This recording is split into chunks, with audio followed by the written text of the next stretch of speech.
Daily. Taste the Daily. Star hero junior NTR Delhi హైకోర్టును ఆశ్రయించారు.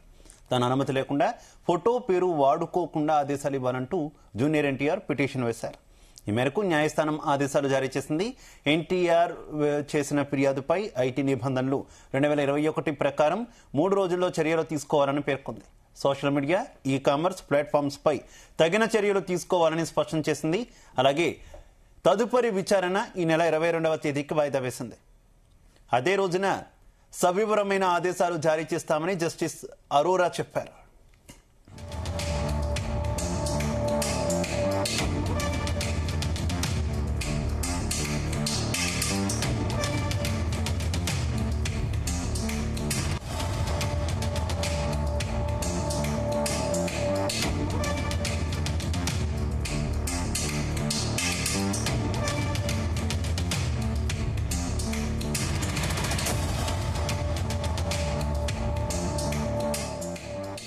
Star hero junior NTR Delhi హైకోర్టును ఆశ్రయించారు. తన అనుమతి లేకుండా ఫోటో పేరు వాడుకోకుండా ఆదేశాలు ఇవ్వాలంటూ జూనియర్ ఎన్టీఆర్ పిటిషన్ వేశారు.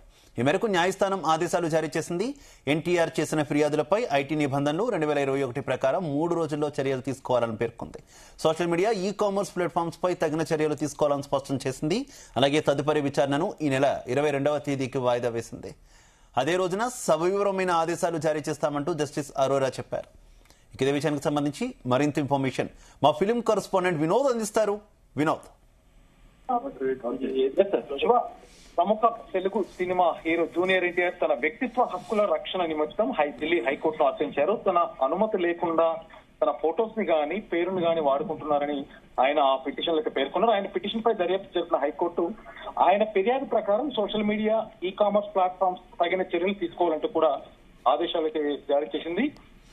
అయితే తద్వారా తన వ్యక్తిగత హక్కులు ఉల్లంఘించబడతాయని ఆయన పిటిషన్ లో అయితే పేర్కొన్నారు. ఎన్టీఆర్ పిటిషన్ పై విచారణ జరిపిన ఢిల్లీ హైకోర్టు ఎన్టీఆర్ వ్యక్తిత్వ హక్కులు కాపాడాలంటూ కూడా చెప్పారు. అయితే జూనియర్ ఎన్టీఆర్ ఫిర్యాదులపై social media, e commerce platforms తగిన చర్యలు తీసుకోవాలంటూ కూడా ఢిల్లీ హైకోర్టు ఆదేశాలు జారీ చేసింది. ఐటీ రూల్స్ 2021 కింద 3 రోజుల్లో తగిన చర్యలు తీసుకోవాలంటూ కూడా కోర్టు పేర్కొంది. తదుపరి విచారణ డిసెంబర్ 22వ తారీఖుకి వాయిదా వేస్తూ ఆ రోజున సవివరమైనటువంటి జస్టిస్ మన్మిత్ ప్రీతం సింగ్ అయితే పేర్కొన్నారు. సో మొత్తానికి ఈ సోషల్ మీడియాలో కొద్దిసేపటి కింద నుంచి ఇదే విషయంపై కూడా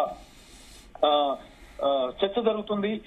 తన అనుమతి లేకుండా ఫోటో పేరు వాడుకోకుండా ఆదేశాలు ఇవ్వాలంటూ కూడా జూనియర్ ఎన్టీఆర్ పిటిషన్ వేసిన సంగతి మనం తెలిసిందే. కొద్దిసేపటి కింద సోషల్ మీడియా వేదికగా కూడా ఇదే జరుగుతుంది. ఇటీవల కాలంలో చిరంజీవి, నాగార్జున కూడా హైకోర్టుని ఆశ్రయించారు. వాళ్ళ అనుమతి లేకుండా పేర్లు గానీ, ఫొటోస్ గానీ, వీడియోలు ఉపయోగించడం గానీ, అలాగే ట్రోల్స్ చేయడం లాంటివి ఇక్కడ నుంచి చేయకూడదంటూ కూడా ఆదేశాలు తెచ్చుకున్నారు. అయితే ఇప్పుడు వీళ్ళ దారిలో కూడా జూనియర్ ఎన్టీఆర్ కూడా వెళ్ళినట్టుగా మనకు అర్థమవుతుంది. శివ, అయితే తదుపరి విచారణలో పూర్తి స్థాయి ఆదేశాలు వచ్చే అవకాశం ఉన్నట్టయితే తెలుస్తుంది కదా. ఏంటి ఈ కోవలోనే మరింత మంది నటులు కూడా ఏమైనా హైకోర్టును ఆశ్రయించేటటువంటి అవకాశం ఏమైనా ఉందా వినోద్? డెఫినెట్లీ ఇప్పుడే ఇది టాలీవుడ్ అవ్వచ్చు, ఒక టాలీవుడే కాదు మిగతా బాలీవుడ్ లో కూడా ఒక్కొక్కరు పేరు ప్రఖ్యాతులు అన్నమాట. ముఖ్యంగా సినిమా ఇండస్ట్రీ పరంగా చూస్తున్నట్టయితే స్టార్ హీరోలంతా కూడా హైకోర్టు, ఎందుకంటే ఇప్పుడు ఉన్న టెక్నాలజీ ప్రకారం చూస్తే ఈ విచ్చలవిడిగా ఈ ట్రోల్స్ అవ్వచ్చు, అలాగే వీడియోస్ కూడా, ఫేక్ వీడియోస్ మనం చాలా సందర్భాలు చూసాం. శివ, ఫొటోస్ వాడుకుంటూ కూడా కొన్ని కమర్షియల్ సైట్స్ అవ్వచ్చు, అలాగే సోషల్ మీడియా రిలేటెడ్ ఉన్నటువంటి యాప్స్ కావచ్చు, వీటికి సంబంధించి గందరగోళమైనటువంటి వాతావరణం ఉంటుంది. అంటే దాని ఇబ్బందులు అవుతున్నాయి. కాబట్టి డెఫినెట్ గా సెలబ్రిటీ హోదా ఉన్నటువంటి ప్రతి ఒక్కరు కూడా ఇప్పుడిప్పుడే ఈ కోర్టును ఆశ్రయిస్తూ వాళ్ళు ఒక పర్మిషన్స్ అయితే తెచ్చుకుంటున్నారు. Shiva, right, okay, thank you Vinod.